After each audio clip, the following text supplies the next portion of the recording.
차별 전문가도 차별의 말이나 행동을 할 수 있습니다.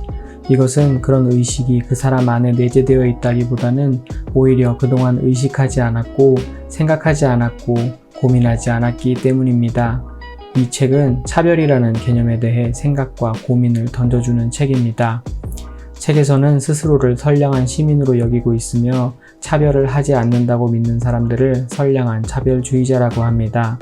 이들의 무지는 의도치 않게 다른 사람을 차별하고 있으며 차별에 대해 공부하지 않거나 생각하고 고민하고 구체화시키지 않으면 앞으로도 계속 차별할 가능성이 높습니다. 그 차별이 어느 순간 자기에게 돌아와 현실이 되기 전까지는 계속 모를 것입니다. 이 책은 차별이 현실이 되지 않기 위해서 그리고 지금 차별받는 이들에게는 그 현실에서 벗어나도록 돕기 위해서 쓰여졌습니다. 우리는 아마 악을 행하지 않으면 착한 사람이라고 생각하는지 모르겠습니다. 그렇지만 사실 선을 행하지 않는 우리는 착한 사람이 아닐지도 모릅니다. 악을 행하지 않는 소극적인 태도보다는 선을 행하기 위해서 우리는 이 책을 한 번쯤 읽어볼 필요가 있습니다. 세상은 기울어져 있고 기준도 마찬가지입니다. 내가 만약 차별에 대해 딱히 생각해 본 적이 없고 불편한 적이 없다면 나는 그 기울어진 세상에서 특권을 누리고 있고 호의를 베풀 수 있는 위치에 있다는 뜻이며 그 위치와 기울기는 언제든 변할 수 있습니다.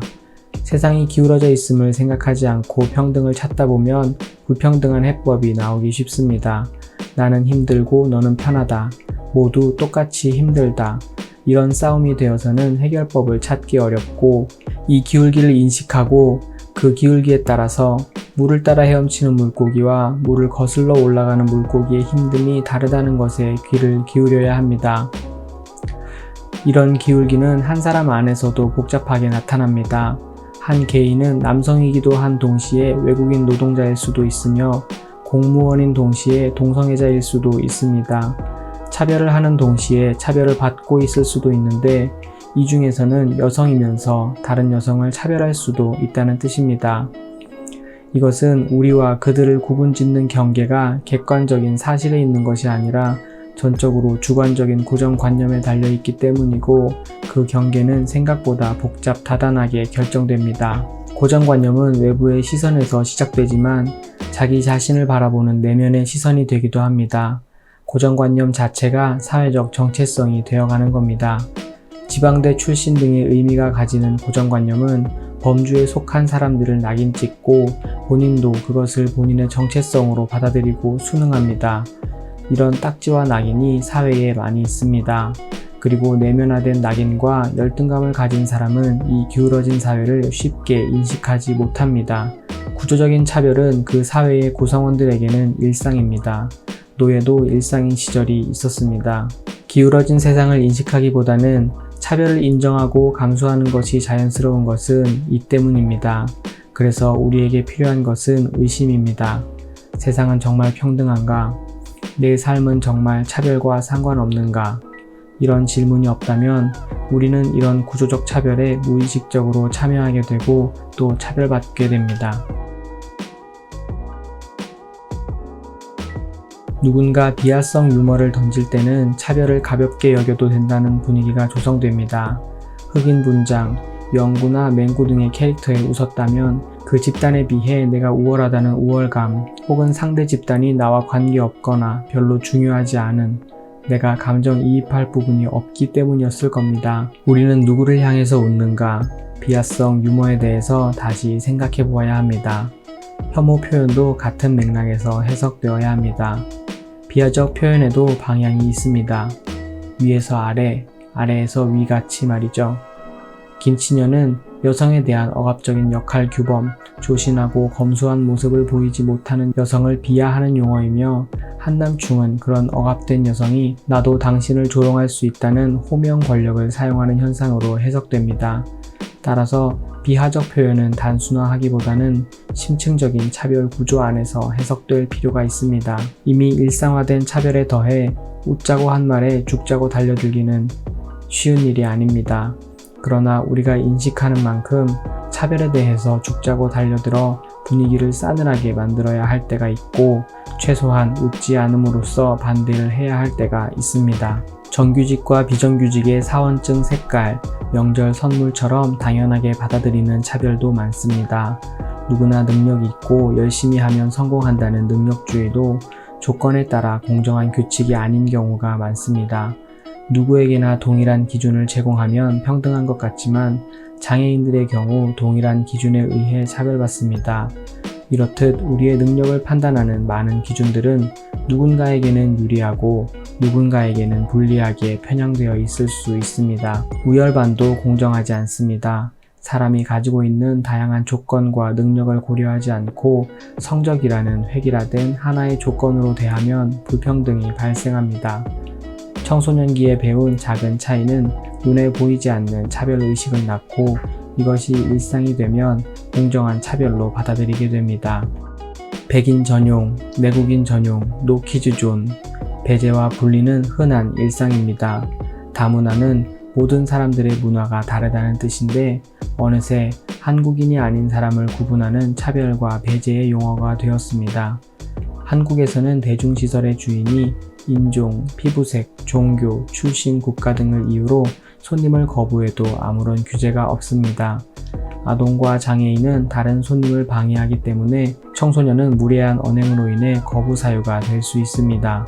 점주의 입장에서는 돈이 없고 다수가 혐오하는 사람의 경우 손님을 거부하는 메커니즘이 발동하게 되는데 불쾌하다는 객관적 기준이 아닌 주관적 고정관념에 의한 거부는 공정하지 않으며 차별입니다. 종교적 신념도 소수자를 차별할 수 있는데 가장 뜨거운 이슈는 동성애일 것입니다. 경직된 위계질서와 배타성을 내재한 교리들은 차별을 금지하고 다양성을 존중해야 한다는 원칙과 부딪히고 있습니다. 공공의 공간에서 거절당한 사람은 보이지 않지만 사실 보이지 않게 했다는 표현이 더 적절합니다. 보이지 않는다는 건 어떤 사람을 소수자로 만드는 중요한 성질 가운데 하나입니다. 들어오지 못하게 하거나 쫓아내거나 죽였거나 격리하거나 혹은 시선을 통해 경고를 줌으로써 어떤 사람을 스스로 숨어있게 만들 수 있습니다. 권력자 혹은 다수는 싫어하는 집단을 배척할 수 있는 힘이 있습니다. 사장이 어떤 직원을 싫다고 말하는 것만으로도 어떤 직원, 그러니까 소수를 집단 밖으로 밀어내는 신호가 될 수 있습니다. 이런 소수가 배제된 상황에서 남은 사람들이 우리는 모두 평등하다라고 말할 수는 없습니다. 입장이 바뀌면 사람들의 반응도 달라집니다. 장애인이 지하철을 붙잡고 시위하자 사람들은 시민을 볼모로 잡는다고 비난했습니다. 촛불 집회도 공공의 질서를 제한했지만 긍정적으로 보는 사람들이 훨씬 많습니다. 공공질서의 공공이 그저 다수를 의미하고 있는 것이고 따라서 다수를 위해 소수의 권리는 제한되어야 한다는 논리가 성립된다면 이러한 차별은 정당화됩니다. 법은 진리가 아니고 오히려 부당할 수 있다는 의심을 항상 해야 합니다. 법과 질서를 지키는 것은 시민의 의무이지만 부당한 법과 질서에 저항하는 것도 시민의 책무입니다. 민주적인 절차를 거쳐 만들어진 법도 때로는 부당합니다. 다수의 결정으로 소수에 대한 부정의가 용납되는 것은 민주주의가 아닙니다. 법에 대해 의문을 품지 않고 복종하는 태도는 민주주의가 아니고 오히려 전체주의에 가깝습니다. 세상은 아직 충분히 정의롭지 않습니다. 세상이 공정하다고 믿으면 세상이 정의롭지 못하다고 외치는 목소리가 잘 들리지 않게 되고 그 목소리가 틀렸다고 생각하기 쉽습니다. 정의는 누구를 비난해야 하는지 아는 것이고 무엇이 변해야 하는지를 아는 것입니다. 다수가 소수를 규제하는 것은 정의가 아닙니다. 보편성과 다양성 사이의 긴장은 수많은 평등의 쟁점에 깊숙이 깔려 있습니다. 모든 사람에게 같은 기준을 적용한다는 형식적 평등이 아니라 실질적인 평등을 위한 노력이 필요합니다. 다양성을 모두 포함하는 보편성을 찾아야 합니다. 모든 사람이 동등하다는 평등을 말하기 위해서는 모든 사람이 다르다는 차이를 이야기해야 합니다. 차별이 구조화된 사회에서는 개인이 행하는 차별 역시 관습적이고 무의식적으로 이루어지는 경우가 많습니다. 이런 관습을 바꿔야 한다는 건 불편하고 부담되는 일이지만 불평등한 세상을 유지하기 위한 수고를 계속할 것인지 평등한 세상을 만드는 불편함을 견딜 것인지 선택해야 합니다. 이 선택은 단순히 개인의 수고로움이나 불편에 관한 것이 아니라 어떤 사회를 만들 것인가에 대한 공동의 가치와 지향에 관한 것입니다. 우리가 정말 평등한 사회를 만들고자 하는가에 대한 결정을 내려야 합니다. 세상의 불평등과 차별을 직시하고 차별에 둔감한 자신의 위치를 인식하며 본인의 차별적인 습관과 태도를 경청하고 성찰하며 바꿀 수 있는 용기와 책임은 모두를 위한 평등을 만듭니다.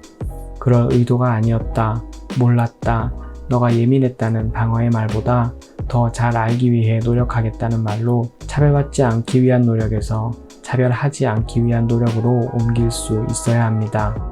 차별금지법은 아직 제정되지 못했습니다. 헌법에 평등과 차별금지에 관한 권리가 명시되어 있지만 법률로 구체화될 필요가 있습니다. 법이 우리의 모든 일상을 감시하고 감독하는 건 어렵고 바람직하지도 않습니다. 차별금지법은 주로 교육, 고용, 서비스 등의 공식적인 부분에서 일어나는 차별에 대한 규제를 담당합니다. 일상의 미세한 차별적 시선이나 행동은 체계적인 교육으로 개선해야 합니다. 차별금지법의 제정은 나도 차별하지 않겠다는 결단을 포함한 우리가 서로 차별하지 않게 만들자는 즉각적인 해법입니다. 차별에 옹호하는 시각으로 인해 차별금지법의 제정은 어려우며 성소수자 등은 빼고 제정하자는 의견 등은 차별금지법의 본래 취지와 맞지 않습니다. 평등은 그냥 주어지는 것이 아니며 우리가 상호 동등한 권리를 보장하겠다는 우리의 결정에 따라 주어집니다.